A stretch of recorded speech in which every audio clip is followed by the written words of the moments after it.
दोस्तों, इस वक्त मैं रांची में हूँ और मेरे साथ अश्विनी कुमार पंकज जी हैं, जिनको पढ़े बगैर, जिनको जाने बगैर आप आदिवासी इतिहास के बहुत सारे पहलुओं को नहीं जान पाएंगे।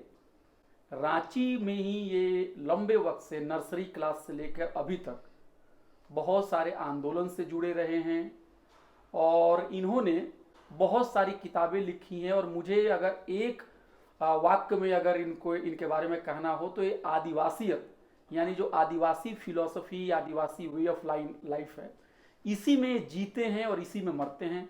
2013 में पहली बार मैंने इनको जेएनयू में सुना था। तब से बड़ी दिल में आशा थी कि मैं अश्विनी पंकज जी से कुछ बातचीत करूं और इस बातचीत का फ़ायदा हम सबको मिले। सर, आपने बात करने के लिए रजामंदी जाहिर की, आपका बहुत बहुत शुक्रिया। जोहार। आपको ये जो आदिवासी प्रश्न या आदिवासियों के जो मसाइल या आदिवासी समाज से जुड़ने का, उनके बारे में पढ़ने का, उनके साथ जीने का, और आप बार बार कहते हैं कि आप आदिवासियों के साथ आने से आप बहुत सारी चीज़ें जो कास्ट सोसाइटी से आपने जो सीखी हैं उसको अनलर्न भी हर रोज़ कर रहे हैं। तो कैसे आपका रुझान, कैसे आप इस आदिवासी समाज के साथ जुड़े, इसके बारे में कुछ बता दें। आदिवासी लोगों के साथ मेरा जुड़ाव कम्युनिस्ट मूवमेंट के दौरान हुआ। जब मैंने भाकपा माले लिबरेशन की पॉलिटिक्स में आया, तब पहली बार मैंने इसके पहले तो चूँकि मैं जहाँ पला बढ़ा उसके अगल बगल ढेर सारे आदिवासी गांव थे, बहुत सारे आदिवासी लोगों को जानता था, जिसमें पढ़े लिखे लोग थे, ग्रामीण लोग थे, मजदूरी करने वाले लोग थे। इन सब से वास्ता था। ज़्यादातर उरांव और मुंडा लोग थे आसपास में, जहाँ मैं रहता था, एचईसी धुरवा में। लेकिन कॉन्शसली आदिवासी समाज के पास जाने का पहला अवसर था कम्युनिस्ट मूवमेंट के कारण। और मैं इसमें पहली बार हुमटा गया था, जो यहाँ रांची से बुंडू के पास एक गांव है मुंडा आदिवासियों का।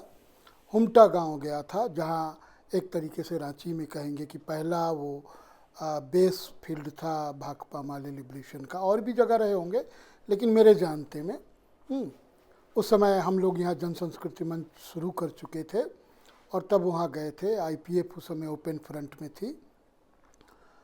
तो पहली बार मुझे उस मुंडा गांव में जाने का मौका मिला और मेरा, जिसको कहते आत्मीय संबंध बना आने वाले दिनों में वहाँ गांव के लोगों से।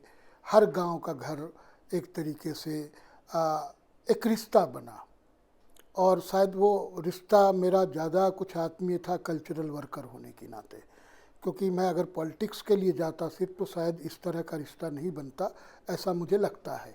क्योंकि मैं बहुत सारे पॉलिटिकल वर्कर को भी देखता हूँ, हमारे से पहले भी लोग आदिवासी इलाकों में जाते रहे हैं, गैर आदिवासी, हाँ, और सब ने कुछ ने बहुत अच्छा किया, कुछ ने ठीक ठाक किया, कुछ ने ठीक करने की बजाय गड़बड़ा दिया। ये हर तरह के चीज़ें साथ में रही है। तो पहली बार मैं गया मुंडा इलाके में और वहाँ हमने कल्चरल एक नाटक टीम खड़ा की, और जिसके साथ पहला पचपरगनिया भाषा उधर चलता है ना, कॉमनली मुंडारी के अलावा।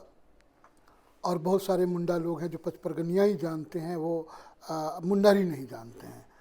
तो हमने टीम बनाई वहाँ पे हुमटा गांव में, और बड़ा खूबसूरत एक पहाड़ के नीचे, है ना, और पूरा गांव उस तरीके से टीम बनाई। और पहला नाटक बनाया था हक लड़ाई, है ना, हक लड़ाई, हक की लड़ाई। और उसमें आम लोग थे, यंग लोग थे, यूथ थे ज़्यादातर, जो या तो पास के बुंडू के बाज़ार में दिहाड़ी मजदूरी करने जाते थे या एग्रीकल्चर लेबर के बतौर काम करते थे, क्योंकि उधर ज़मीनों पे दूसरे लोगों का ज़्यादा कब्जा था। तो ये मेरा पहला था जिससे मैंने सीखा, समझा। और मैं इसीलिए बार बार कहता हूँ कि किताबें में मेरा गुरु कोई टीचर नहीं है। मेरे गुरु को मैं श्रेय देता हूँ कि मेरे टीचर दो तरह के लोग हैं। एक तो किताबें हैं जिनको पढ़ा मैंने, और मेरे किताब पढ़ने की लत मुझे 6ठी 7वीं से लगी थी, और मैंने हर तरह का साहित्य पढ़ा। मतलब कूड़ा कचरा से लेके, है ना, बेहतरीन साहित्य तक। तो उस साहित्य ने मुझे, मेरे पर्सपेक्टिव को, मेरी समझदारी को विकसित करने में बड़ी भूमिका निभाई, ब्लैक एंड वाइट ढंग से चीज़ों को देखने में। दूसरा, जो गांव के लोग थे, वो गांव के लोग हैं, और आज भी मैं लोगों से कहता हूँ कि वो हम जो अर्बन सेटअप में रह रहे लोग हैं, गांव वाले उनसे बहुत मजबूत होते हैं हर मानी में। वो, उनको चिंता नहीं होती। वो हर सुबह आप देखेंगे, अभी रांची में बहुत सारे इस पर एक बहुत अच्छी रिपोर्ट लिखी थी नवभारत टाइम्स में, मुझे याद आता है, मनोज भक्त ने, जो अभी सीपी माले के स्टेट सेक्रेटरी हैं। तब हम लोग साथ थे, है ना, और आज भी दोस्ती है, लेकिन पॉलिटिकली तो अब मैं कम्युनिस्ट मूवमेंट से मतलब लगभग 2 डिकेड हो रहे हैं जब मैं डिटैच हो चुका हूँ। तो मनोज भक्त की एक बहुत बढ़िया स्टोरी थी श्रम हाट पे, है ना। तो अभी तो बहुत सारे श्रम हाट हैं, हर चौराहे पे आपको सुबह 7 बजे से 10 बजे तक एक बड़ी भीड़ दिखाई देगी। लेबर चौक। हाँ, ठीक है। मैं कहता हूँ ये लोग गांव से आते हैं, उनके पास उनका श्रम है, मेहनत है, और वो कोई भी काम कर सकते हैं, और वो बेखौफ खड़े होते हैं। हम जो पढ़ते लिखते हैं, हर पल मरे जाते हैं, हाय हमारा फ्यूचर का क्या होगा। प्रमोशन नहीं मिला। हाँ, प्रमोशन तो नौकरी मिलने के बाद की बात है। हर पल जैसे पढ़ते जाते हैं, जितना पढ़ते जाते हैं, उतना डर बढ़ते जाता है। हाय कल क्या होगा, नौकरी नहीं मिलेगी तो क्या होगा, है ना, ठीक है। पर आप उनको देखो, वो एक अनजान चौक पे आके खड़े होते हैं अपनी मेहनत के साथ, और कॉन्फिडेंटली खड़े होते हैं, और शाम तक कुछ ना कुछ कमा के जाते हैं, घर लौटते हैं, कुछ अनाज चावल तेल दाल मसाला लेके।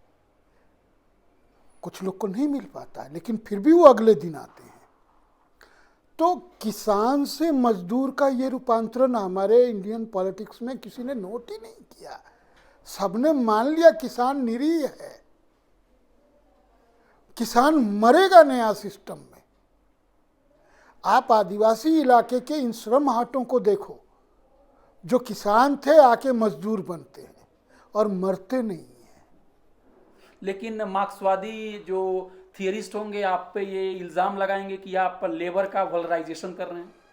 और उन्होंने तो बहुत तरह के आरोप लगाए। जब मैंने वो मंच छोड़ दिया, आलोचनाएं करनी शुरू की। जब मैं था वहाँ तब भी आलोचनाएं करता था, लेकिन तब वो बर्दाश्त करते थे, कि शायद मैं ठीक ढंग से कुछ गा बजा, नाटक कहानी या ऑर्गेनाइजर था, तो इसलिए बर्दाश्त करते होंगे। लेकिन बाद में तो जब छोड़ दिया, आदिवासियत करने लगा, तो बहुत तरह के हैं, जिसमें 2-3 तमगे बहुत मशहूर हैं।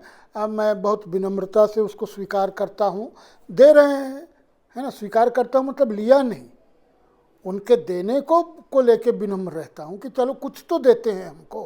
हाँ, वो लोग हमको कहते हैं सांस्कृतिक साम्राज्यवादी, माने अंग्रेजी में क्या कहते हैं, कल्चरल इम्पेरियलिस्ट, है ना।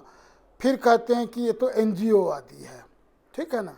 फिर और इस तरह का कई तमगा लगाते हैं। अच्छा, जो आलोचना कोई लीडर अपने स्वार्थ के लिए या प्रतिस्पर्धा में जिस भी वजह से करे, उसे हमें लेना देना नहीं है।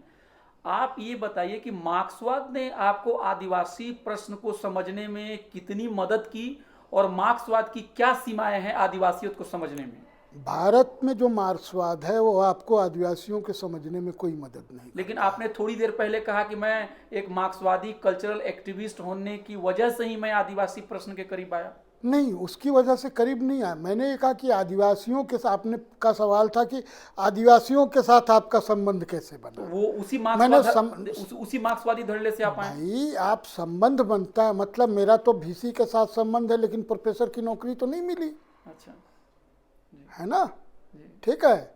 तो मेरा तो बहुत सारे CM और दूसरे लोगों से भी संबंध है, लेकिन मुझे तो कोई पोर्टफोलियो आज तक नहीं मिला। अच्छा, छोड़िए, मार्क्सवाद की क्या सीमाएं हैं आदिवासियों को समझने में। देखिए, मार्क्सवाद की सीमाएं, भारत में बहुत सारे लोगों ने इस पे अध्ययन किया है कि जाति को लेके और नस्लीय प्रश्नों को लेकर के उनकी समझ कभी साफ नहीं रही। उन्होंने उसको अपने, चूँकि पूरा जो मार्क्सवादी आंदोलन है भारत का, वो अपर कास्ट के हाथ में रहा, और मैं सबकी नीयत पे सवाल नहीं उठाता हूँ, ज्यादातर लोग। हाँ, लेकिन बहुत कम लोग थे जो मार्क्सवाद के प्रति ईमानदार रहे और उन्होंने उसके एक वैचारिक उसूलों की तरह उसको जिया। नहीं सर जी, लेकिन जी उसके बावजूद आप देखेंगे कि जैसे अगर हम भारत में 2-3, जैसे झारखंड में देखें तो मुझे लगता है कि सीपीआई की तरफ से पहला एक डॉक्यूमेंट आया था आदिवासी सवाल पे, है ना, ठीक है, वो हजारीबाग के लीडर थे शायद, है ना, कोई बंगाली सज्जन थे सीपीआई के,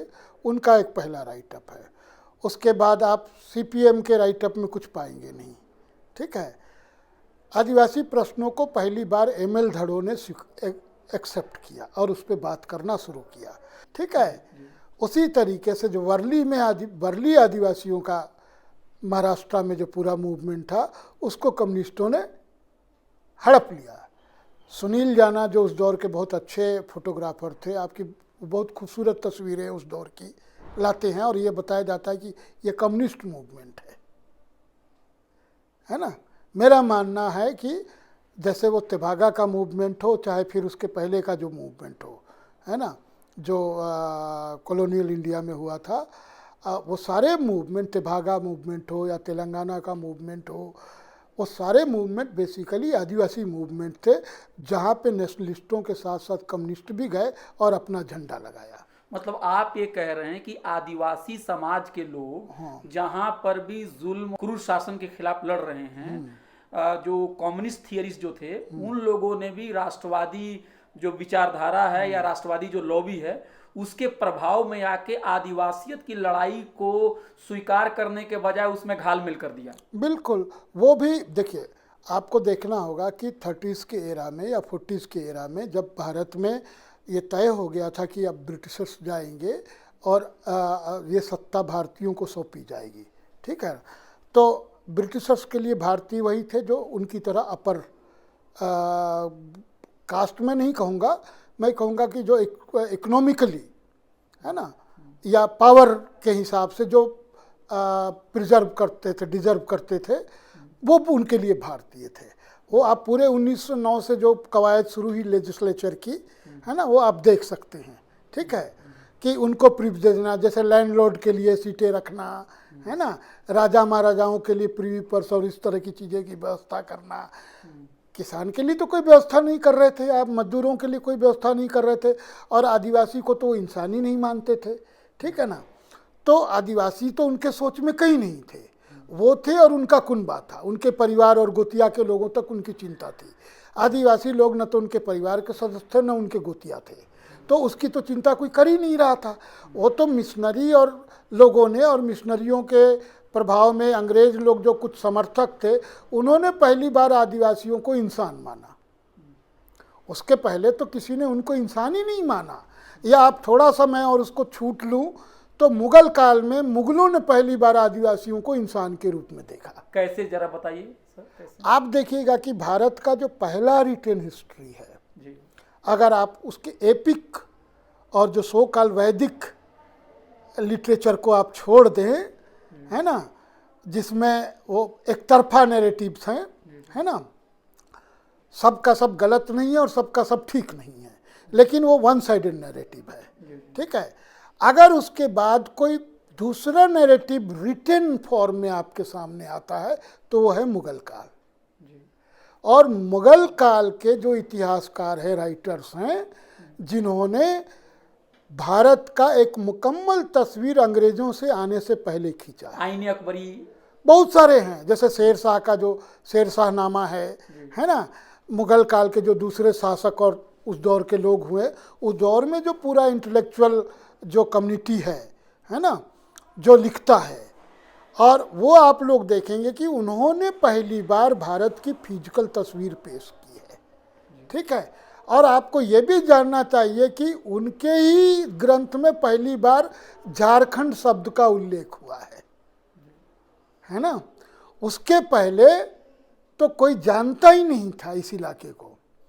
तो लेकिन हमारे यहाँ जो पूरी हिस्टोग्राफी जो तय की गई, उसकी जो स्टाइल ली गई, वो नेशनलिस्टों के और बाद में कम्युनिस्ट उसको डोमिनेट किए, है ना, उसके आधार पे की गई।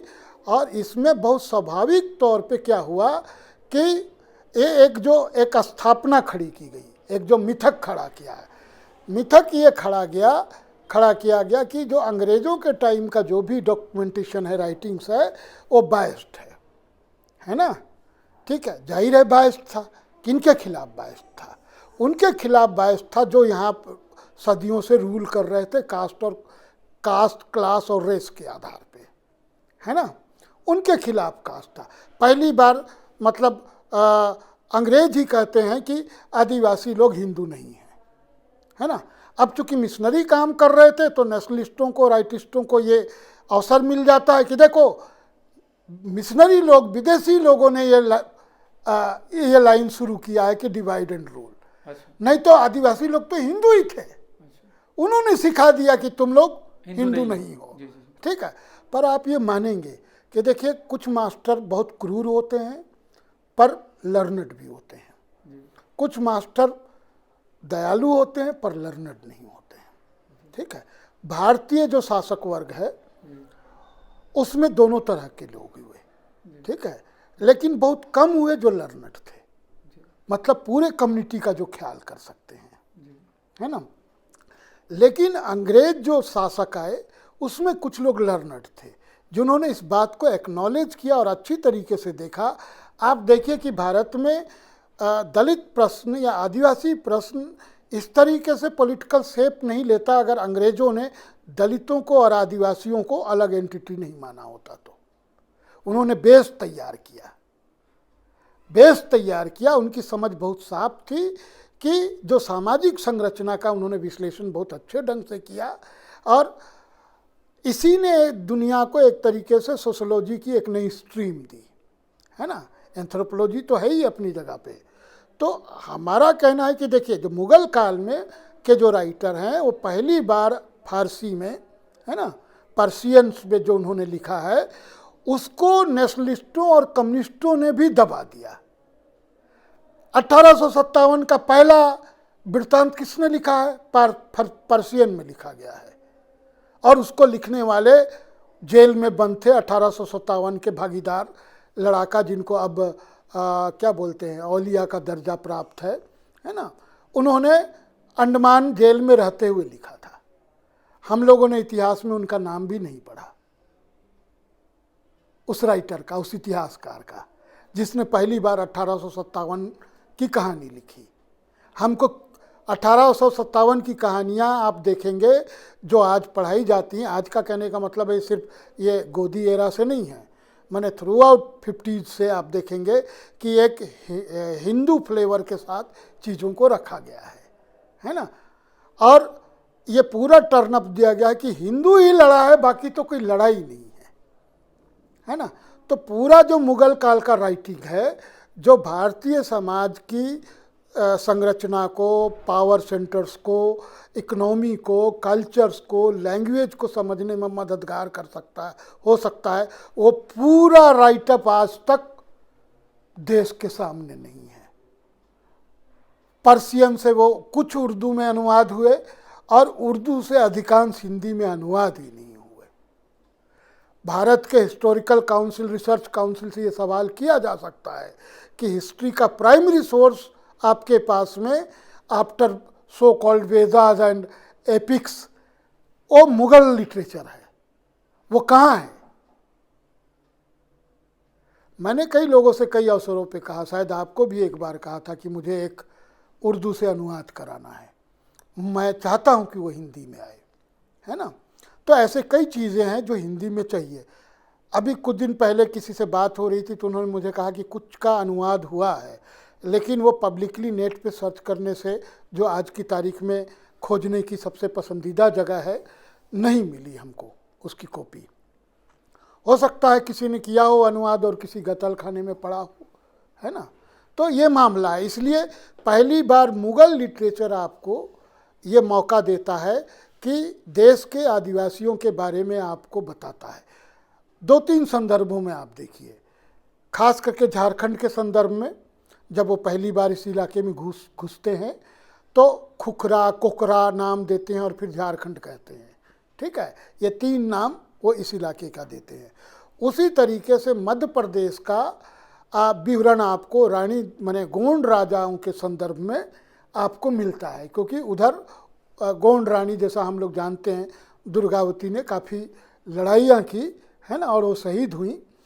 तो उस दौरान जो चीज़ें उधर के समाज के बारे में भी वो जो तारीखी राइटिंग है उसमें आपको वो विवरण मिलते हैं, है ना।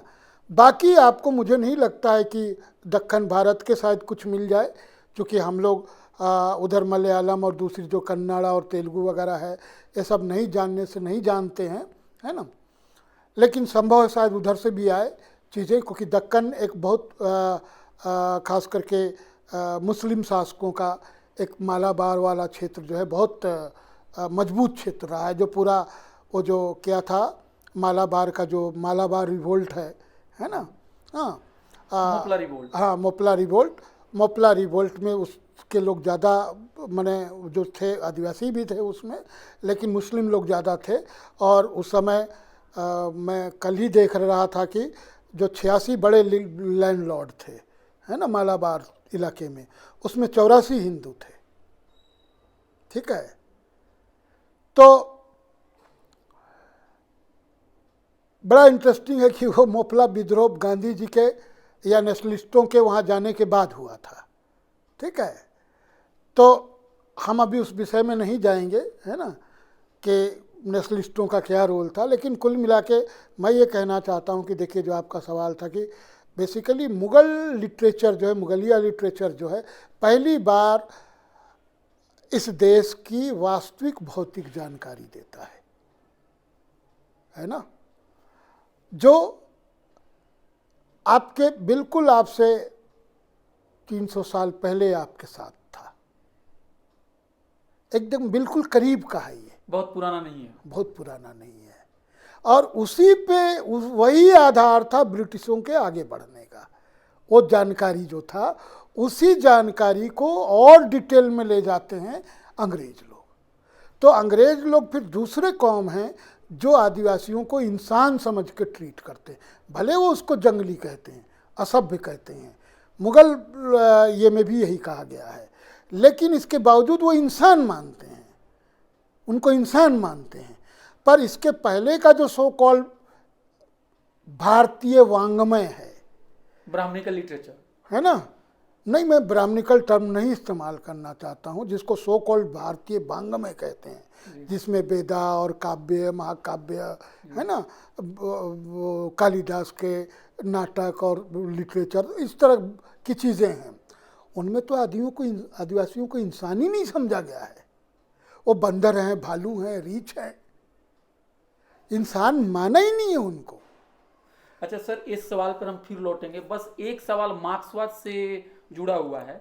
मार्क्सवाद को जैसा भारत में समझा गया, या मार्क्सवाद की फिलॉसफी में दिक्कत है, आपको क्या लग रहा है आदिवासी प्रश्न को समझने में? देखिए, दोनों जगह दिक्कत है। अच्छा भाई, जो हम भारतीय लोग, है ना, या कोई भी देश की जो अपने जो उसके संस्कृति होती है, उसका जो अपना हिस्टोरिकल जो विरासत होता है ना, तो वो विरासत क्या था मार्क्सवाद आने के पहले?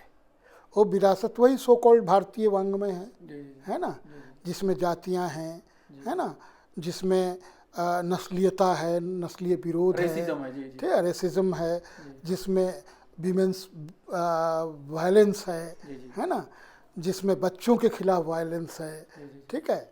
तो ये सब चीज़ें आपके भारतीय वांग्मय का हिस्सा है, और भारतीय वांग्मय इसको बहुत अच्छे तरीके से बिना लाग लपेट के बहुत प्राउडली ढंग से पेश करते हैं, ठीक है ना। तो आप देखेंगे कि ये चीज़ों के साथ वो आधुनिक शिक्षा ले रहे थे ना। तो जब वो आधुनिक शिक्षा ले रहे थे, तो आप देखेंगे कि कैसे इस नेशनलिस्ट कॉन्शसनेस का डेवलपमेंट होता है कि सरस्वती कहीं ज्ञान की देवी नहीं थी, पर ज्ञान की देवी के रूप में प्रतिष्ठित किया जाता है, ठीक है।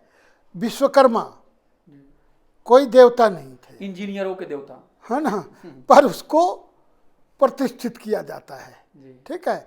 तो इसी तरीके से आप देखो, सबसे बड़ा है आपका नवरात्रि का उत्सव, देवी दुर्गा का अवतरण, है ना। आप नवरात्रि हिंदू समाज में मनाया जाता था, ठीक है, वो ऐसा नहीं होता था जैसा आप पिछले 50 साल से देख रहे हैं, ठीक है। लेकिन आपको मालूम होना चाहिए कि मुर्शिदाबाद से सेटल हुए कलकत्ता के नवाबों ने, मुर्शिदाबाद के नवाबों ने सामंतों ने ब्रिटिश शाखाओं के सम्मान में पहली बार दुर्गा पूजा का आयोजन किया कलकत्ता में। आज भी उसको कंपनी पूजा कहा जाता है। वो भारत में दुर्गा पूजा शुरू होने का पहला इवेंट है। वो कंपनी पूजा के नाम से आज भी प्रसिद्ध है, आज भी होता है, वो जगह है, ठीक है। कंपनी पूजा क्यों कहा गया उसको? क्योंकि कंपनी की आराधना के लिए किया गया। जैसा हमारे महाकवि टैगोर जी ने कंपनी की आराधना के लिए जो गीत रचा, वो आज भारत का जनगान है, जिसमें आधा से अधिक भारत का समुदाय गायब है। भूगोल ही नहीं आया है पूरा उसमें, लोग तो छोड़ दीजिए आप, है ना। तो एक और बंगाल इस तरीके से इन 2-4 लोगों के बहाने जो अंग्रेज़ों का कंपनी का सरकार का पूजा कर रहे थे, वो रेनेसां के अग्रदूत हो गए। जिन्होंने पहली बार ब्रिटिशर्स का पेटी बक्सा ढोया, वो अग्रदूत हो गए, और जिन्होंने प्रतिरोध किया वो सबसे पिछड़े हुए समाज हो गए। तो ये जो मानसिकता लेके आप आते हैं, तो वो तो जाती नहीं है ना जल्दी, तो वो उनके व्यवहार में, रोजाना के व्यवहार में और जीवन दर्शन में व्याप्त थे, जिसने मार्क्सवाद के उसूलों को सही ढंग से इम्प्लीमेंट करने में अड़चन पैदा की। मतलब आपका कहना ये है कि जिस तरह से हिंदू परंपराएं जिस तरह से रिवाइव हो रही है कॉलोनियल टाइम में, और जिस तरह से जो लीडरशिप तथा कथित उसी समुदाय से आ रहा है, जिस समुदाय के लोग उसको एक बार फिर से हिंदुइज्म को रिवाइव कर रहे हैं, वो अंग्रेजी शिक्षा ले ले और मार्क्सवाद भी ले ले, जब तक अपने उस कल्चरल इडियम्स को त्यागने के लिए तैयार नहीं होगा, तब तक वो बहुत आगे नहीं जा सकता है। और यही उनकी लिमिटेशन थी। बिल्कुल, ये सबसे बड़ी लिमिटेशन थी, और मैं इसको नस्लीय, रेशियल लिमिटेशन मानता हूं। अच्छा, फिलोसफी में कैसे प्रॉब्लम ठीक है? फिलोसफी जब आपकी समझ ही वो नहीं थी। नहीं, आप अगर क्लासिकल अब आप क्लासिकल मार्क्सिज्म की अपनी सीमा है। देखिए, मार्क्स ने एक जो बात कही है उसको आदिवासी संदर्भ में अब लोग थोड़ा ज़्यादा जोर से कोट करते हैं कि आदिवासी लोग पिछड़े साम्यवाद में जी रहे हैं, हमको अगड़ा साम्यवाद चाहिए। बिल्कुल, ठीक है, फर्क इतना ही है। एक कम्युनिटी मौजूद है जो जिसके पास एक बैकवर्ड कम्युनिज्म है, और मार्क्स चाहते हैं कि एक अगड़ा एडवांस स्टेज में वो कम्युनिज्म हो। हाँ, तो अब पहले तो आपको ये समझना है कि एडवांस से क्या तात्पर्य है और बैकवर्डनेस से क्या तात्पर्य है। जी। मार्क्स की समझ की परिभाषा में या उसकी समझदारी में एडवांस होने का क्या मतलब है? मतलब कल कारखाने, हाँ, पढ़ाई लिखाई, है ना, नए टूल्स, टेक्नोलॉजीज, यही है ना। और मे बी जो सोशल रिलेशन नहीं, फिलोसफिकल उसमें क्या है? फिलोसफिकल तो कुछ है ही नहीं, सारा टेक्नोलॉजिकल मामला है। बैकवर्डनेस और एडवांस का सारा मामला टेक्नोलॉजिकल है। लेकिन वो मार्क्सवाद में अगर रिवोल्यूशंस हो जाएंगे, तो जैसे जर्मन आइडियोलॉजी और जगह पे मार्क्स कह रहे हैं कि काम करने की बाध्यता नहीं रहेगी, कोई किसी से काम नहीं लेगा, डिवीजन ऑफ लेबर नहीं रहेगा, लोग पूरी तरह से फ्री हो जाएंगे। ऐसा समाज तो हो ही नहीं सकता है। अगर आप लेबरलेस सोसाइटी की कल्पना करते हैं तो आप एक यूटोपिया में हैं। लेबरलेस सोसाइटी कैसे हो सकती है? मतलब सवेरे हम मछली मारे, दोपहर में बांसुरी बजाएं, रात को पढ़ें, फिर हम तो ये लेबर है ना। और ये तो पहले से आदिवासी समाज में है। लेकिन कोई फोर्स ना करे आपको काम करने। हाँ, तो वहाँ कोई फोर्स नहीं करता है। अच्छा, ठीक है। लेकिन अगर आप देखिए, मामला डिवीजन ऑफ लेबर का नहीं, ये बात जरा पूरा कर दीजिए। एडवांस कम्युनिज्म और बैकवर्ड कम्युनिज्म में क्या मैं तो उसको सिर्फ, या और भी बहुत सारे लोग हैं जो अध्येता हैं, वो लोग ये मानते हैं कि मामला तो टेक्नोलॉजी के आधार पे एडवांस और बैकवर्डनेस का है। कि भाई आदिवासियों के पास में टांगी है, कुल्हाड़ी है, ढेलफांस है, उनके पास परमाणु न्यूक्लियर बम है। हमने तो कभी किसी ने ये जानने की कोशिश नहीं की कि उन्होंने टांगी, कुल्हाड़ी और ढेलपास, पत्थर या तीर धनुष से ज़्यादा खतरनाक हथियार क्यों नहीं बनाए? वो तो हथियारों के पहले निर्माता हैं, बिल्कुल। है ना? वो तो बहुत खतरनाक हथियार बना सकते थे। इवन उन्होंने तलवार जैसी हथियार नहीं बनाया। तलवार आदिवासियों की देन नहीं है, ठीक है? और जहर लगा तीर भी वो इस्तेमाल युद्ध में करते हैं या खतरनाक जानवरों को मारने के लिए करते हैं, है ना? सिंपल लड़ाई में वो सिंपल तीर धनुष चलाते हैं, वो जहर लगा तीर नहीं होता है, ठीक है? तो अगर जिन्होंने पत्थर से या बोन्स से मेटल के हथियारों का आविष्कार किया, वो परमाणु बम भी बना सकते थे, मैं ऐसा मानता हूँ। पर उन्होंने नहीं बनाया क्योंकि वो वायलेंस के समर्थक नहीं थे। वो जानते थे हिंसा किसी चीज़ का समाधान नहीं है।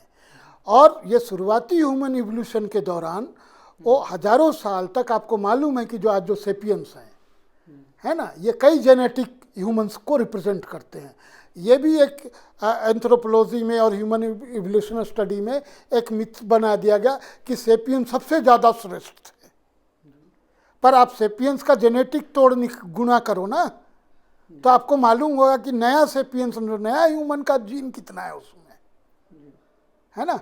तो हर ह्यूमंस अपने पुरानी एंसेस्ट्री के जीन को लेके चलता है, ज्ञान परंपरा को लेके आगे बढ़ता है। तो आप ये कहना तो मेरा ये कहना है कि देखो, वो बना सकते थे। इस चीज़ को इसलिए समझना जरूरी है कि जिसको पूरी दुनिया में जंगली सावेजेज, बर्बर, मर्डरर, हेड हंटर जिनको बताया गया, वो लोग सबसे नॉन वायलेंस पीपल हैं। इसलिए उन्होंने ऐसे हथियारों का आविष्कार नहीं किया जो एक बारगी में बड़ा खून खराबा कर सकता है, सेकंड में, है ना? जी जी जी। बड़ा खून खराबा कर जाए, बहुत लोगों को क्षण में मार गिराओ, वो हथियार उन्होंने नहीं बनाए। कई कई जनरेशन तक मार दो। हाँ, वो नहीं बनाए उस तरह के हथियार, ठीक है? क्योंकि वायलेंस में उन्होंने कभी नहीं, मैंने भी लिखा था कई बार कम्युनिस्ट ये में, है ना, कि प्रेम के लिए युद्ध जरूरी है। कैसे आ सकता है युद्ध से प्रेम? नहीं आ सकता है। तो आप ये कहना चाह रहे हैं कि जो बैकवर्ड कम्युनिज्म जो है वो ज़्यादा फॉरवर्ड है बशर्ते जो जो जो जो मॉडर्न ज़माने का जो कम्युनिज्म होगा उसके मुकाबले में? बिल्कुल। आप देखिए उसको कई जैसे आप मेल फीमेल रिलेशन पे देख सकते हैं जी, है ना? मेल फीमेल रिलेशन आदि मैंने उस सो कॉल्ड बैकवर्ड कम्युनिज्म में आप देखिए क्या है, ठीक है? अभी आप सोच रहे हैं कि एडवांस कम्युनिज्म में ऐसा होगा, जी, आप सोच रहे हैं, जी, कहीं अभी तक के इतिहास में हमने देखा नहीं, जी, जी, है ना? एक आइडियल बना रहे हैं। आप बना रहे हैं, जी, पर एक जगह वो है, जी, लिविंग है ना? जैसे आज आप देखेंगे, आप कहते हैं कि इतने साल बाद आपने लिव इन रिलेशनशिप को एक कानून बना दिया, तो कहते हैं आप कितने प्रोग्रेसिव हैं, है ना? आप वही लिव इन रिलेशन के बारे में आदिवासियों के बीच जो ट्रेडिशनली प्रचलित है उसको आप ऐसे पेश करते, देखो यहाँ अनब्याही माएँ रहती हैं। इतना अपमानजनक ढंग से आप उस स्टोरी को पेश करते हैं, है ना, कि देखो यहाँ बिन ब्याही औरतें जो हैं बच्चे पैदा करती हैं। वो नहीं है। आदिवासी समाज में लिव इन रिलेशनशिप बहुत पहले से सामाजिक रूप से मान्य है कि अगर दो लोग शादी करना चाहते हैं, परिवार राजी है चाहे नहीं है, लेकिन अगर उनकी आर्थिक स्थिति नहीं है, क्योंकि सामाजिक जो स्वीकृति के लिए ज़रूरी है कि आप अपने क्लान के लोगों को खिलाओ, अपने कबीले को खिलाओ, सबको बुला के घोषणा करो कि हम आज से ये स्त्री और पुरुष अब एक यूनिट हैं, है ना? इसकी घोषणा है। ये घोषणा नहीं है कि आज से हम दोनों पति पत्नी हैं या विवाह का जो स्ट्रक्चर है ना, वो नहीं है। ये घोषणा है कि अब ये दो लोग जो हैं वो साथ में रहेंगे और अपनी वंश परंपरा को, अपनी क्लान की परंपरा को आगे बढ़ाएंगे, है ना? कम्युनिटी को नए सदस्य देंगे, ठीक है, ताकि हमारा जो ट्रेडिशन है वो बरकरार रहे, हमारा अस्तित्व इस धरती पे बना रहे। तो वो आदिवासी समाज में व्यवस्था है कि आपकी अगर क्षमता नहीं है क्लान को खिलाने की, तो आपको जब होगा तब आप खिलाइएगा, और आप रह सकते हैं साथ में। आप ये कई हजार साल बाद सोचते हैं और कहते हैं कि देखो हम कितने रिवोल्यूशनरी हो गए हैं, हम कितने प्रोग्रेसिव हैं, हमने। अरे आप 33% राइट, जो मूल पॉलिटिकल क्वेश्चन है उस पर तो बात ही नहीं कर रहे हो। डोमेस्टिक वायलेंस पे जो भी आपके एक्ट हैं, जो कानूनी प्रावधान हैं, आप लागू ही नहीं करते हो। आप उस पर बात नहीं करोगे, आप एलजीबीटी की बात करोगे। देखो हमने उनको अब सम्मानित ढंग से उनको कहना शुरू कर दिया है एलजीबीटी, है ना, या हमने देखो अपंगों को दिव्यांग कहना शुरू किया है। पर हम तो सामाजिक व्यवहार में देखते हैं कि अरे बहरा, अरे लंगड़ा, हैं, हम तो यही सुनते हैं। अब ये मूल क्वेश्चन नहीं है भारतीय लोगों का, दिव्यांग बोलो कि नहीं बोलो, एलजीबीटी बोलो कि नहीं बोलो, ये मूल मसला नहीं है। मूल मसला है अगर स्त्री, जैसा जयपाल सिंह ने कॉन्स्टिट्यूएंट असेंबली में कहा कि आदिवासियों की समस्या, दलितों की समस्या और महिलाओं की समस्या वो नहीं है जिस पे आप लोग यहाँ बात कर रहे हैं, वो कल्चरल क्वेश्चन है, वो आपके संस्कार व्यवहार का सवाल है। वो उनको शिक्षा मिले नहीं मिले, शिक्षा, रोटी, कपड़ा, मकान, ये तो हर इंडियन सिटीजन का राइट होना चाहिए।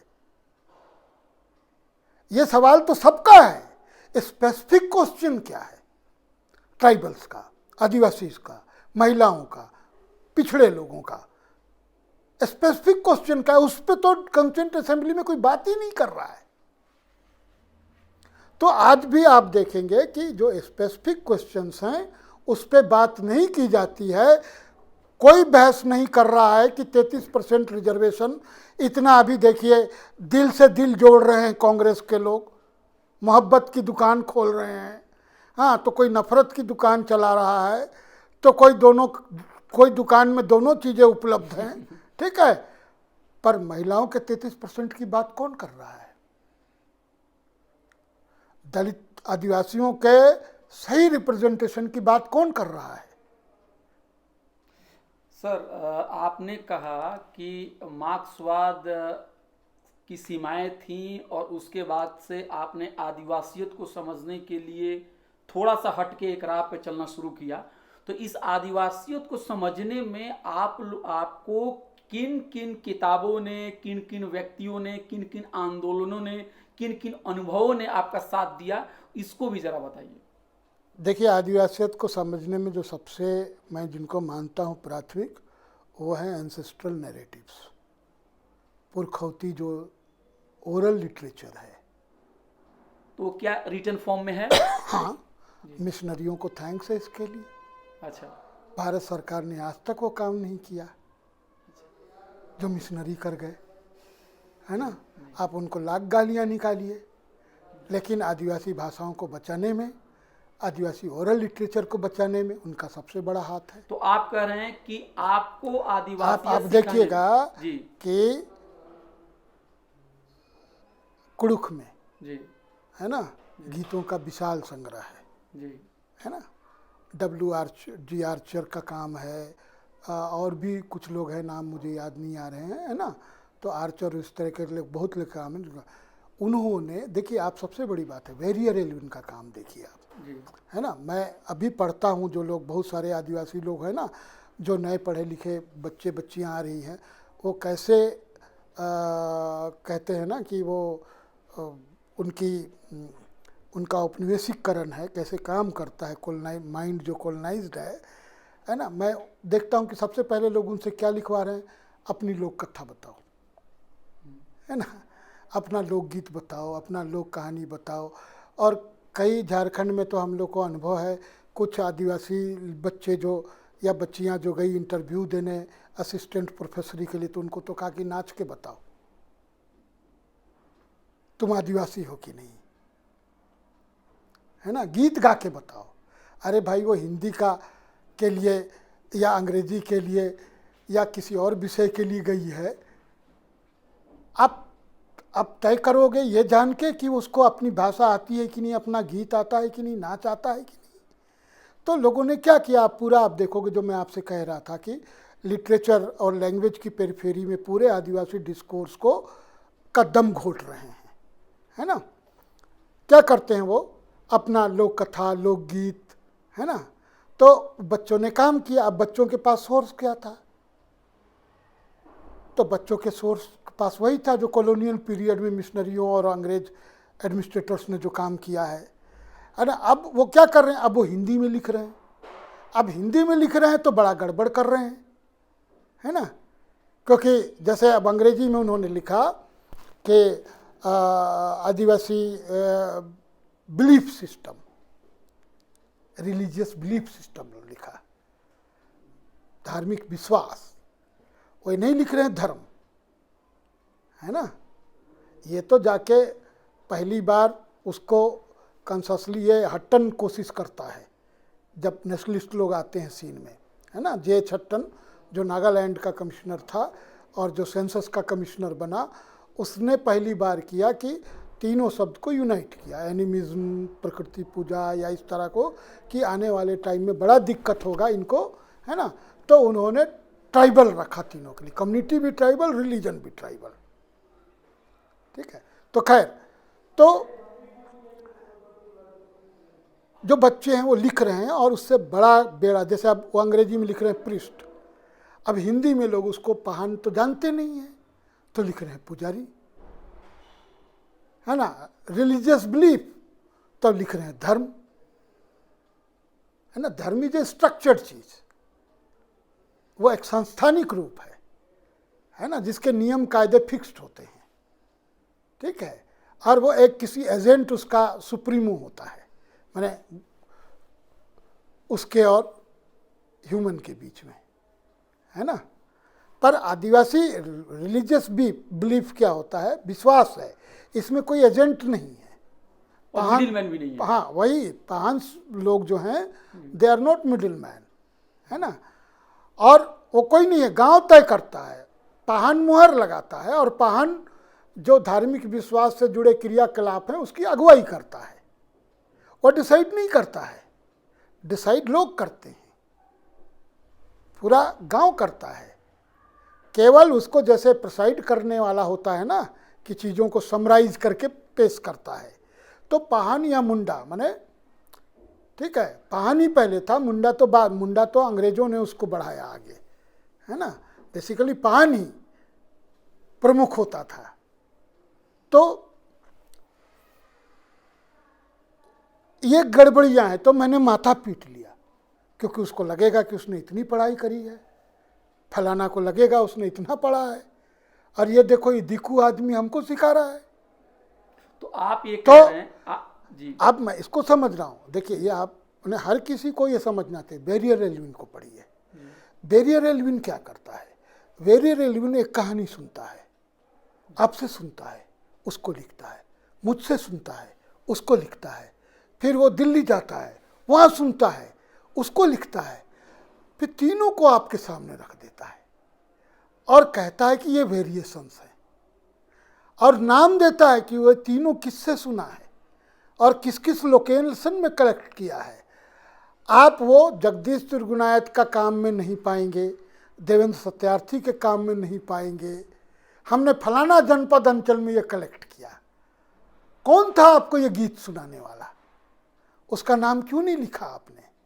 मिशनरियों ने एक एक का नाम लिखा है, कहाँ से सुना, किसने सुनाया, किस तरह से सुनाया, ये सब लिखा है।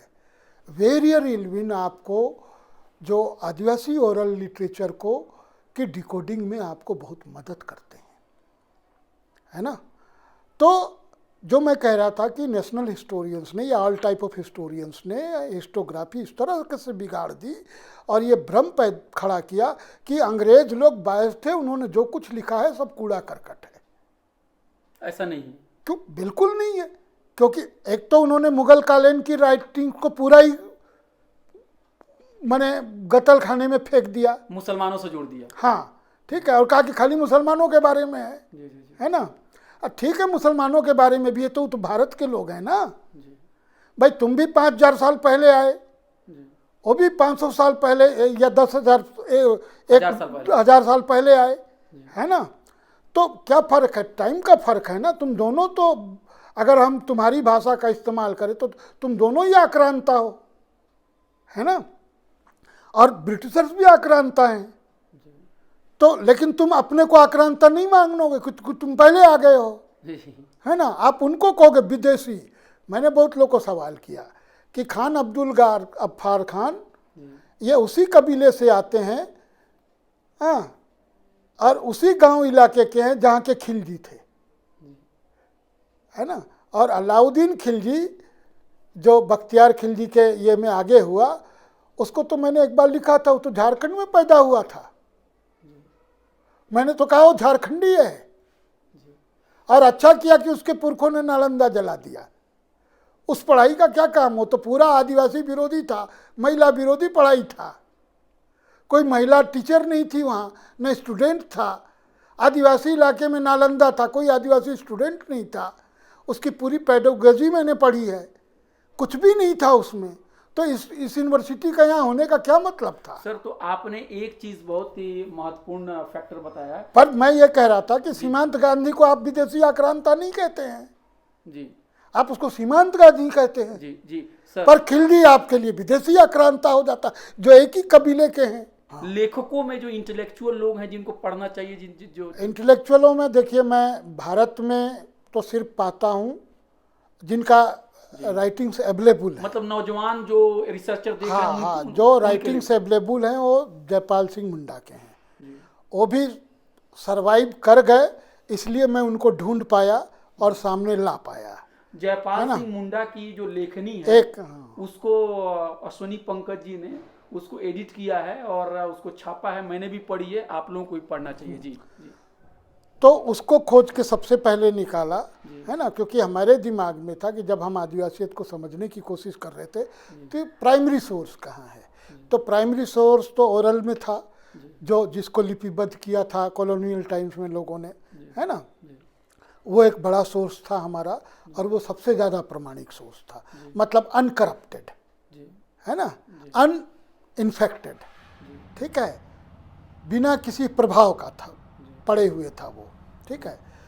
दूसरा, जो प्रभावित हुए या जो बाहरी सिस्टम से इनकाउंटर किया जिन्होंने पहली बार, उनका राइटअप था। जैसे देखिए 1880 से आदिवासी बने। अब झारखंड में सबसे पहले मतलब 1850 के आसपास से ही आदिवासी लोग मिशनरियों के कारण शिक्षा में आना शुरू हुए, है ना। मैंने अभी कुछ दिन पहले मुझे मालूम पड़ा, खोजते हुए एक राइटअप में मिला कि पहला क्रिकेट चैंपियन मैं भारत का कह रहा हूँ, वो एक आदिवासी था, है ना। लोग बहुत चौंके, आप 1880 में बता रहे हैं क्रिकेट का चैंपियन भारत का। मैंने कहा है, मेरे पास फैक्ट है, पर मैं अभी बताऊंगा नहीं, आप लोग मेहनत करके ढूंढिए। मैंने भी ढूंढा है, मैं जब किताब लिखूंगा या कोई आर्टिकल लिखूंगा तब उसमें बताऊंगा कि कहाँ से सोर्स लिया। अभी इतना बता दिया कि 1870-80 में जो क्रिकेट का चैंपियन था वो झारखंड का एक आदिवासी था। मतलब उस समय की देश की 3 बड़ी यूनिवर्सिटियों का जो टूर्नामेंट था उसमें वो 1 साल नहीं 3 साल लगातार चैंपियन था उसकी टीम। और वो मुझे एक ईसाई मिशनरी के राइटअप में मिला, वो जिक्र कर रहा है कि वो जो उसका छात्र था जो 3 बार विजेता था, है ना, और वो मिस कर रहा है उसको आगे के खेलों में। और कौन कौन से आपके प्रिय लेखक हैं सर? तो एक तो जयपाल सिंह मुंडा को पढ़ना चाहिए, और जयपाल सिंह मुंडा ने जो कुछ भी लिखा है उसको सिर्फ झारखंड के संदर्भ में नहीं देखना चाहिए। ये बहुत बड़ा एक काम, मैंने जिसको कहते हैं एक जिसको नहीं, कोल्हू का बैल को आंख पे बांध दिया जाता है, बस उतना ही देखो जितना पेरने वाले के काम आएगा। तो झारखंड आंदोलन को ऐसा बना दिया गया है कि ये खाली झारखंडियों का लड़ाई था, नैरोड, है ना। अरे भाई, भारत में जो आदिवासी पॉलिटिक्स है वो ड्यू टू झारखंड मूवमेंट है, ये आपको समझना पड़ेगा पहले, है ना। और उसका सबसे बड़ा उदाहरण अगर नहीं समझ में आता, 2024 का चुनाव देख लो। कहीं कोई ट्राइबल पॉलिटिक्स भारत में है कहीं, तो आप हमको बताइए, ठीक है। तो जयपाल सिंह मुंडा को पढ़ना और कॉन्शसली आदिवासी रेफरेंस में पैन इंडियन रेफरेंस में पढ़ना है उनको, है ना। उनके झारखंडी रेफरेंस को भी आपको उसी तरह से देखने और समझने की जरूरत है। और जब बिहारियों की बात कर रहे हैं तो इट मीन्स दीकू की बात कर रहे हैं, वो सिर्फ बिहारियों की बात नहीं कर रहे हैं। और प्रिय लेखक सर आपके? और जो मार्क्सवाद और आदिवासीडम के बीच के फर्क को समझने में मदद की वो है नुगुगी वा थ्योंगो, केनियन राइटर। जो नुगुगी वा थ्योंगो की मैंने किताब पढ़ी, जो आनंद स्वरूप वर्मा ने हिंदी में ट्रांसलेटेड की थी, बहुत साल पहले आई थी, राष्ट्रीय अस्मिता भाषा और संघर्ष ऐसे करके कुछ नाम था, अब शायद नहीं है वो अवेलेबल, है ना। तो उस किताब में चूँकि ये पहले मार्क्सिस्ट रहे हैं नुगुगी वा थ्योंगो, और मैं कई बार एग्जाम्पल देता हूँ लोगों को, और भारत में उम्मीद करता हूँ कि भारत में नुगुगी वा थ्योंगो कौन बनेगा। नुगुगी वा थ्योंगो एक बड़ा डिस्कोर्स खड़ा करते हैं अपने टाइम में, जब वो पहली बार लेक्चरर इंग्लिश के नियुक्त होते हैं अफ्रीकन यूनिवर्सिटी में। तो जाते हैं और जाने के बाद वहाँ जो अपने लाइक माइंडेड पीपल हैं उनके साथ लेके और पहला मूवमेंट खड़ा करते हैं कि अफ्रीका को अंग्रेजी साहित्य पढ़ने की कोई ज़रूरत नहीं है, तो अफ्रीका में इंग्लिश लिटरेचर का कोई डिपार्टमेंट नहीं होना चाहिए। शेक्सपियर हमारी सवालों को नहीं रखते हैं, है ना। बड़ा ये वेस्टर्न में बड़ा डिबेट चला इसके ऊपर में, और उन्होंने कहा कि यहाँ इंग्लिश डिपार्टमेंट होगा लेकिन वो अफ्रीकन लिटरेचर का होगा, है ना। तो पेडागोजी बदलनी चाहिए इंग्लिश लिटरेचर की अफ्रीका में, हाँ, और वो उस तरह का इंग्लिश डिपार्टमेंट नहीं होना चाहिए, और उन्होंने नौकरी ज्वाइन नहीं किया। आप देखो, है ना, उन्होंने नौकरी ज्वाइन नहीं किया। दूसरा था कि मदर टंग को प्रमुखता मिलनी चाहिए, है ना, और इन दो सवालों पे उन्होंने नौकरी ज्वाइन नहीं किया और एक बड़ा मूवमेंट चलाया। हमको ये देख के मैं अफसोस नहीं करता हूँ, पर थोड़ी तकलीफ़ होती है कि भारत के जो लोग यूनिवर्सिटियों में जा रहे हैं वो इतना तल्ख सवाल तो छोड़िए, वो अपने राइट की भी बात नहीं कर पा रहे हैं कि क्यों झारखंड में हिंदी विभाग होना चाहिए या अंग्रेजी विभाग होना चाहिए, या छोड़ दीजिए झारखंड के लोग तो बेचारे मतलब बहुत पीछे हैं। जेएनयू में जो लोग गए हैं वो सवाल नहीं कर पाते हैं। अच्छा सर, जो पढ़ने गए हैं और जो पढ़ा रहे हैं। सर, हिंदी साहित्य ने आदिवासी प्रश्न को कहाँ तक टच किया है, कहाँ तक? अभी तक कुछ भी टच नहीं किया है। मतलब बड़े बड़े लोगों का नाम लिया जाता है, बहुत बड़े साहित्यकार हैं। बड़ा साहित्यकार वही होता है जो मूल सवालों से पे कुछ नहीं वो तो लिखता है। कहते हैं कि हम अस्मिता जो आइडेंटिटी के जो सवाल हैं उसको हम पेपर बना चुके हैं हिंदी डिपार्टमेंट हाँ में। बनाए न, पर आदिवासी आइडेंटिटी तो है नहीं, आदिवासी अस्मिता कहाँ है। वंदना जी ने गया में एक सेमिनार था यूनिवर्सिटी में, सेंट्रल यूनिवर्सिटी में, तो उसमें पहली बार इस पे विस्तार से बोला था कि आदिवासी लोग अस्मिता नहीं है, आदिवासी सवाल पहचान का सवाल नहीं है ना। माने किससे पहचान पाना चाहते हैं, किससे? उनसे जो यहाँ अतिक्रमणकारी हैं, घुसपैठियाँ हैं, वो आपको पहचान देंगे। उनकी अस्मिता का सवाल कहीं आ नहीं जाए इसलिए ये लोग उलट दिए हैं। अच्छा, नौजवान बच्चे आदिवासी समाज से या गैर आदिवासी समाज से भी जो ईमानदार हैं और इस विषय को रखना चाहते हैं, और मान लीजिए कि आप सुपरवाइज़र हों, आप प्रोफेसर हों, आप उनको किन किन विषयों पे रिसर्च करने के लिए आप उनको क्या कहेंगे, इंस्पायर करेंगे, किन किन विषयों को उनको चुनना चाहिए? क्योंकि आपने जो कुछ किया, आगे आने वाले लोगों को भी अश्वनी पंकज जी के काम को आगे बढ़ाना होगा, उनके लिए कुछ मैसेज दे दीजिए। देखिए, सबसे पहले तो हम लोग को ये समझना होगा कि अभी तक हालांकि आदिवासी सब्जेक्ट क्या बोलते हैं उसको, कला संकाय में क्या बोलते हैं उसको अंग्रेजी में, आर्ट्स एंड ह्यूमैनिटीज, हाँ, उसमें ले लिया गया है, लेकिन अभी भी वो उन डिपार्टमेंट में परतंत्र है, मतलब गुलाम है। गुलाम है जी। गुलाम दो लोगों से है, दो तरह के लोगों से है। एक तो जो पूरा ट्रेडिशनल हिंदी सोसाइटी है जो अपर कास्ट के फोल्ड में है, दूसरा दलित ग्रुप है है ना, इन दोनों ने मिलके आदिवासी लिटरेचर और डिस्कोर्स को एकेडमिया में दबा रखा है। थोड़ा खोल के बताइए। आप देखिए क्या हुआ कि जब यूजीसी ने आदिवासी मूवमेंट के कारण, झारखंड मूवमेंट के कारण आदिवासी सब्जेक्ट को लेने के लिए गाइडलाइंस जारी किए होंगे या निर्देश दिया होगा, जब यूनिवर्सिटियों में ये विषय के रूप में लिया जाने लगा, तो क्या किया कि बड़ी चालाकी से ये शुरू से है SC ST, ठीक है। ये ST के साथ SC का टैग क्यों लगाते हैं? क्योंकि लोग कहते हैं कि दोनों ही वंचित हैं। नहीं है वंचित। जयपाल सिंह मुंडा बहुत पहले कहे कॉन्स्टिट्यूएंट असेंबली में, हम लोग वंचित नहीं है। हम वंचित किसको कहेगा? जिसके पास ज़मीन नहीं होगी, जिसके पास अपनी परंपराएं नहीं होंगी, जिनके पास भाषा नहीं होगी, जिनके पास धार्मिक विश्वास नहीं होंगे अपने, वो होंगे वंचित। लेकिन सर जो हम लोगों ने पढ़ा है, ये दलितों के पास नहीं है।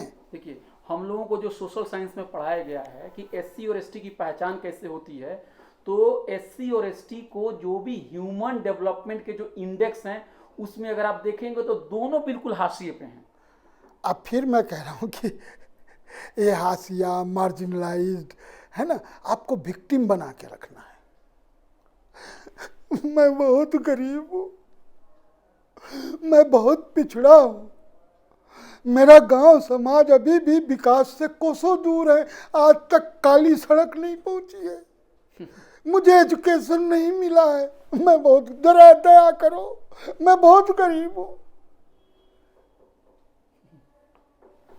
ये बनाते हैं आपको बेगर, वंचित समाज कह के आपको भिखारी बोलते हैं वो, ये आप समझिए। इसीलिए बहुत स्ट्रांगली कंडेम किया जब कॉन्स्टिट्यूशन बनाया जा रहा था। जयपाल सिंह मुंडा ने कहा आदिवासी आर नॉट डिप्राइव्ड पीपल, और वंचित समाज नहीं है, दलित समाज समझने की भूल नहीं करिए आदिवासी। लेकिन दोनों को एक जगह आने से एक पॉलिटिकल सॉलिडारिटी। अरे भाई, ब्राह्मण का भी दुश्मन कैपिटलिज्म है, तो क्या ब्राह्मण और दलित एक हो जा रहे हैं? जब कैपिटलिज्म दलितों का भी दुश्मन है, हालांकि थ्योरेटिकली नहीं है, अंबेडकर नहीं मानते हैं कैपिटलिज्म को दलितों का दुश्मन, वो उसका उद्धारक देखते हैं, ठीक है, जो उनके पूरे थ्योरी में आपको दिखाई देगा। उनकी लड़ाई सिर्फ ब्राह्मणवाद से है, जिसको मैं कहता हूं कि गोतिया की लड़ाई है, भाइयों की लड़ाई है। हमको ज़्यादा हिस्सा मिलना चाहिए, हमको सता के रखा तुमने, है ना, हमको खटाया लेकिन हमको जितना मिलना चाहिए नहीं दिया, उनकी लड़ाई है, ठीक है। तो गोतिया की लड़ाई है ना। Upper caste, lower caste, middle caste सब गोतिया हैं आपस में, है ना, वो उनके अपने हिस्सेदारी की लड़ाई है। आदिवासी उनके गोतिया नहीं है। लेकिन अंबेडकर जी भी कह रहे हैं कि जो दलित हैं कैपिटलिज्म के खिलाफ कहाँ बोला उन्होंने? नहीं, वो कह रहे हैं कि वो हिंदू समाज का हिस्सा नहीं है।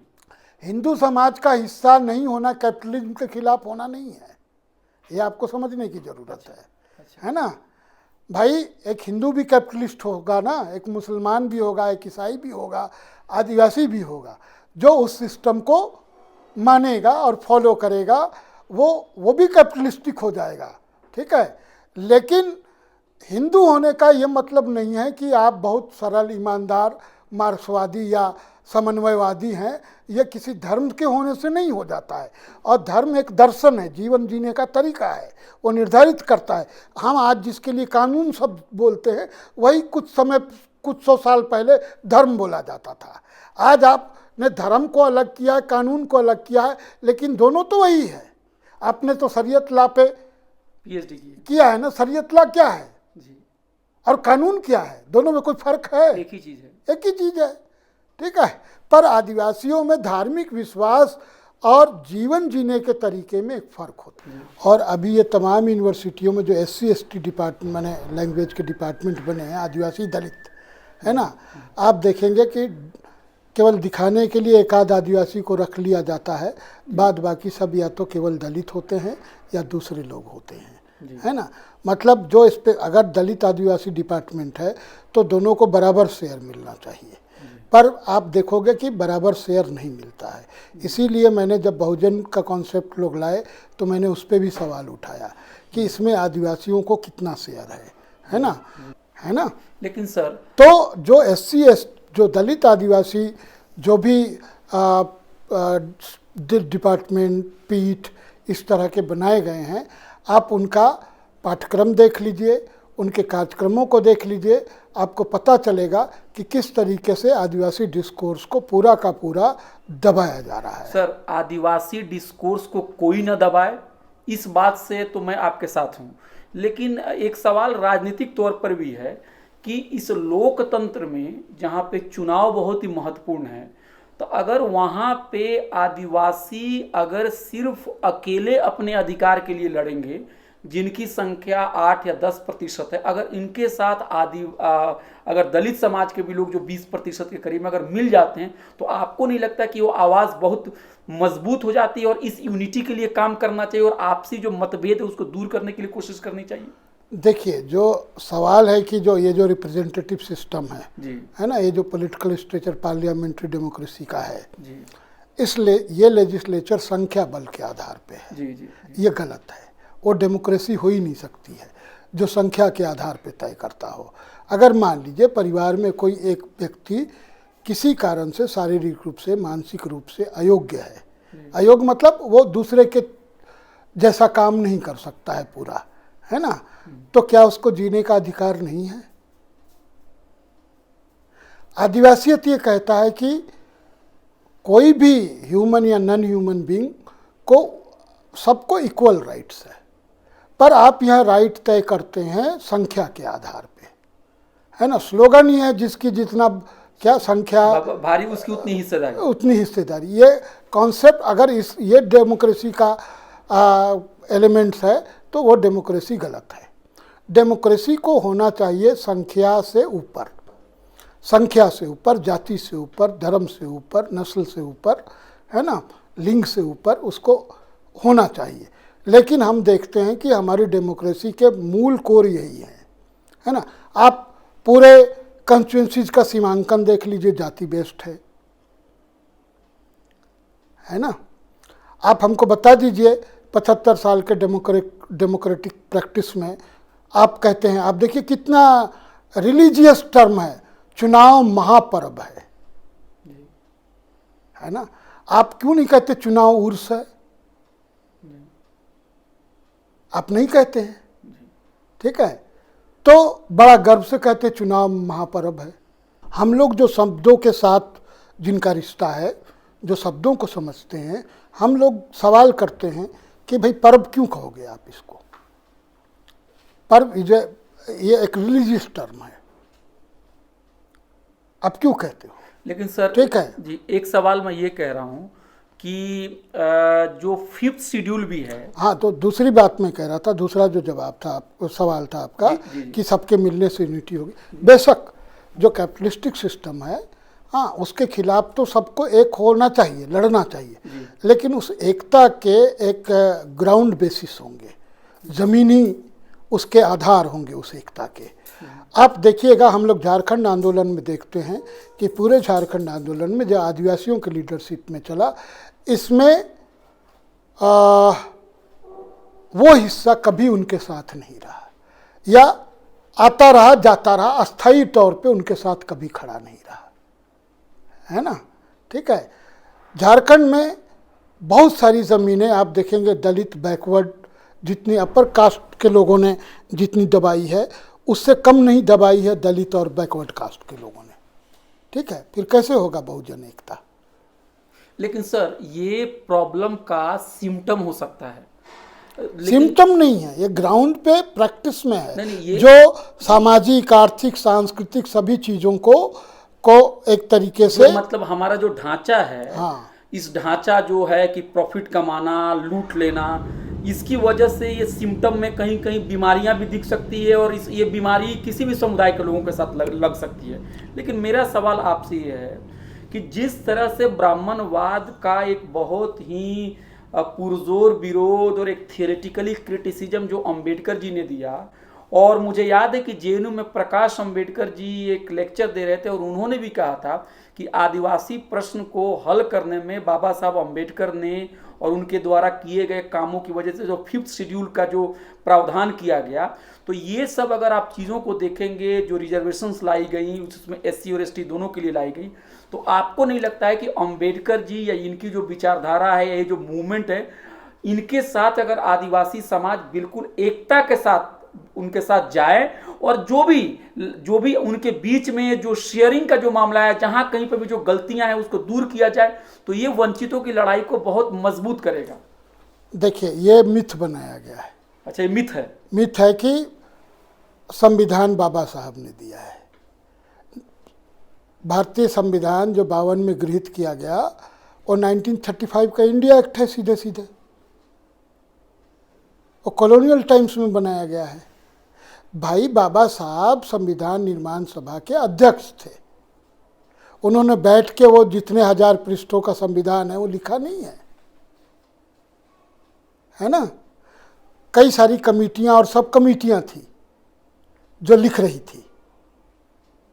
और ये जो मिथ फैलाया गया कि रिजर्वेशन बाबा साहब की देन है, आप देखिए पूना पैक्ट में उनका डिमांड क्या था? सेपरेट इलेक्टोरेट था। किसके लिए? दलितों के लिए। आदिवासियों के लिए क्यों नहीं?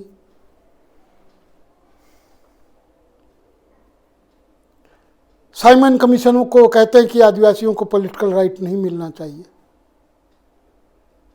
लेकिन कुछ और वो अपने जो भी जब भी उन्होंने डिमांड पेश किया है ऑल इंडिया SC फेडरेशन की तरफ से, उन्होंने कभी भी आदिवासियों के लिए का मुद्दा नहीं रखा है।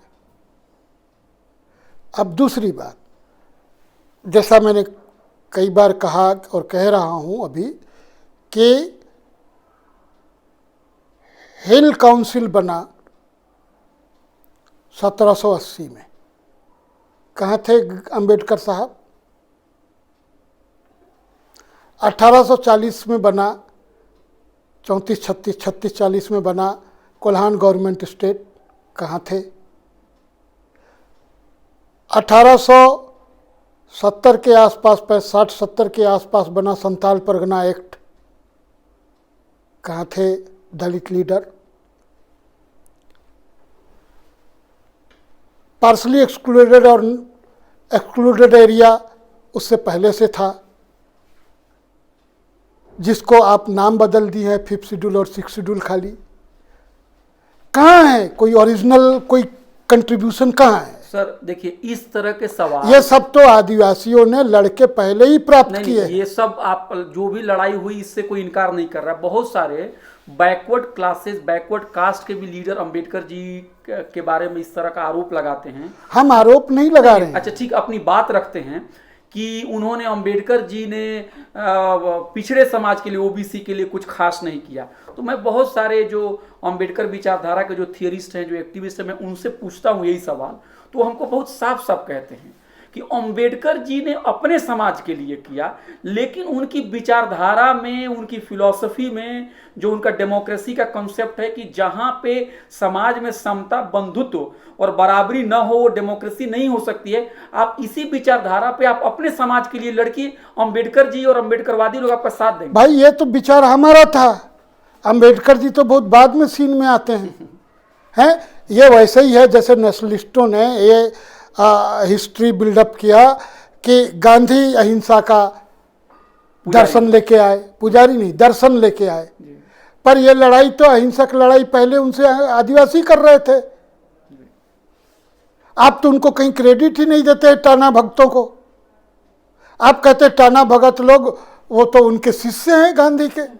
अरे गांधी उनका शिष्य है, आप ये नहीं कहते हैं, है ना। उसी तरीके से अंबेडकर को डेमोक्रेसी का कंसेप्ट कहां से आया?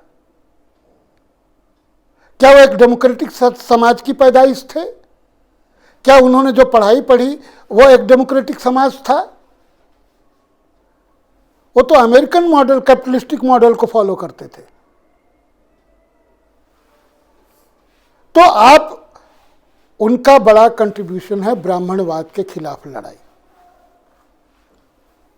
समता बंधुत्व की लड़ाई होती तो महिलाओं की भी बात करते, आदिवासियों की भी बात करते, पिछड़ों की भी बात करते। लेकिन हिंदू कोड बिल तो ला रहे थे वो। हाँ हाँ, तो वो तो हिंदुओं के लिए लड़ा रहे थे। आदिवासी ये अखिल भारतीय हिंदू महासभा ने बाद में करपात्री जी के नेतृत्व में मार्च किया संसद और कहा कि हाँ, हम इसके पहले विरोध में थे, कहे कि हम इसके साथ हैं, क्योंकि नेशनलिस्ट भी, राइटिस्ट भी और दलितिस्ट भी ये तीनों देख रहे थे कि डेमोक्रेटिक सिस्टम आएगा तो उनके लिए स्पेस ज़्यादा बनेगा। इसलिए वो सो कॉल्ड डेमोक्रेसी की बात करते हैं। वो उस डेमोक्रेसी की बात ही नहीं करते हैं जो रियल डेमोक्रेसी है, जिसके बारे में मैं फिर कहूँगा कि अब बार बार लोग कह रहे हैं, जयपाल सिंह के उस वक्तव्य को कोट कर रहे हैं कि आपको आदिवासियों से डेमोक्रेसी सीखना होगा, है ना।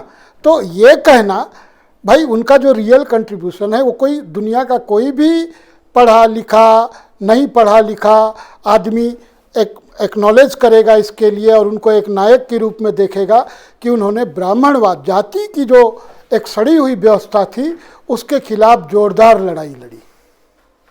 हाँ, फूले, अंबेडकर, पेरियार की जो पूरी तिकड़ी है, उन्होंने इसके खिलाफ एक निर्णायक लड़ाई लड़ी और एक कॉन्शसनेस बनाने में बड़ी भूमिका निभाई। उससे जरूर समता बंधुत्व और इसके लिए एक उसको मदद मिली, है ना। लेकिन ये उसके मूल कोर नहीं है, क्योंकि जब आप दलित थ्योरिस्ट को पढ़ेंगे, आइडियोलॉग को पढ़ेंगे, तो आप देखेंगे वो क्या करते हैं। जैसे काशी राम जी करते थे कि पेन रखते थे, ऐसा लोग बताते हैं। बिल्कुल। हाँ, और वो उसको उलट देते थे। जी।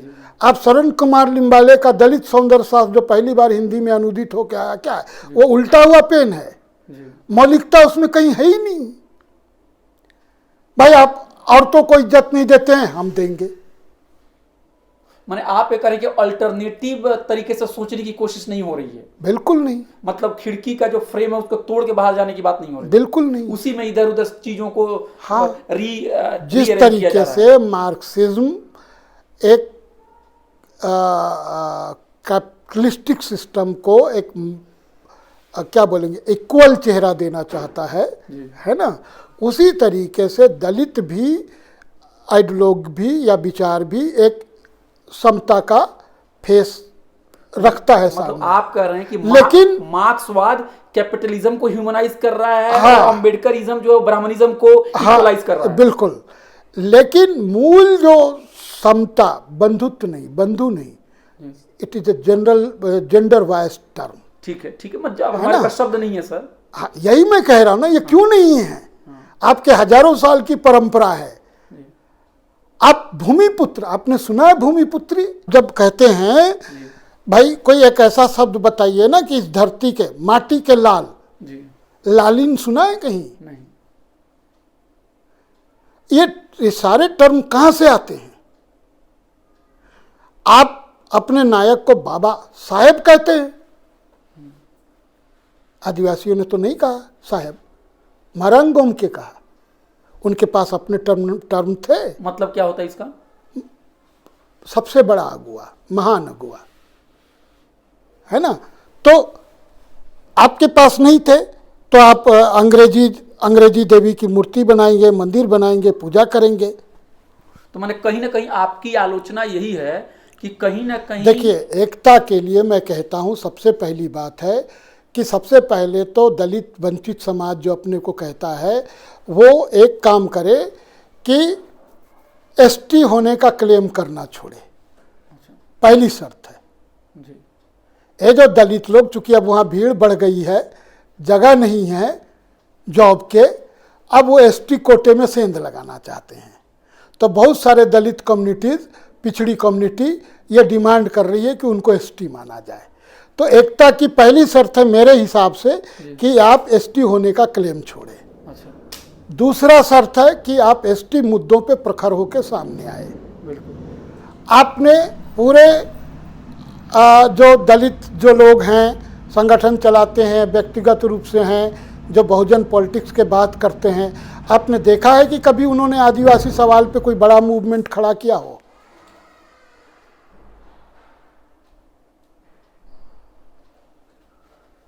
पर अगर किसी को वजीफा नहीं मिलता है, सुसाइड कर लेता है, किसी को नौकरी नहीं मिलती है, उसके साथ बड़ा मूवमेंट खड़ा हो जाता है। पर आदिवासी रोज मारे जा रहे हैं, उन पे कोई बात नहीं करता है। हम तो नहीं देखते हैं। मैं गलत हूं तो मुझे सही कीजिए। सीके जानू जो ब्रेव लीडर है केरला में, जो मार्क्सिस्ट थी, वो छोड़ती हैं। क्यों छोड़ती हैं? नुगुगी व थोंगो छोड़ते हैं। क्यों छोड़ते हैं? तो हम न सिर्फ भारत का वैश्विक स्तर पर देखते हैं कि आदिवासी, और आदिवासियों ने कभी किसी से दुराव नहीं किया।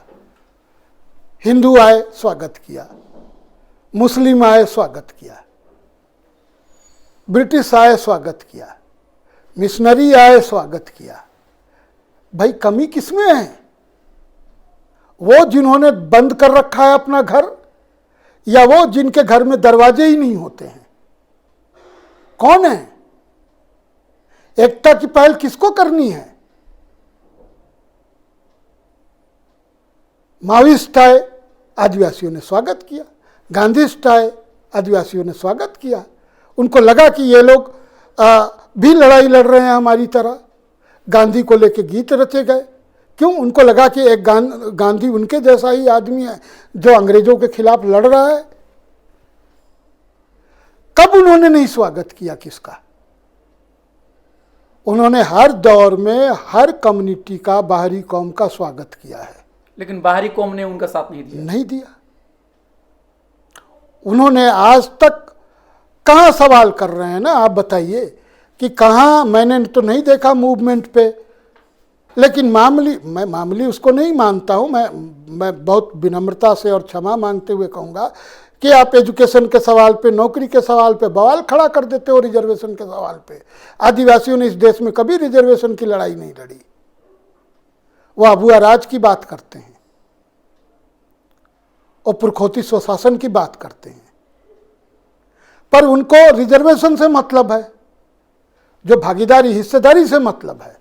वो सिस्टम चेंज हो, इससे उनको मतलब नहीं है। तो आप कैसे कहते हैं कि वो ये जो पूरी लड़ाई है वो समता और विश्व बंधुत्व तक ले जाएगी आपको? वो नहीं ले जा सकते हैं, वो सीमाएं हैं। अच्छा सर, तब भी उनका एक पॉजिटिव महत्व है। उस महत्व को इनकार नहीं करता हूं मैं, है ना।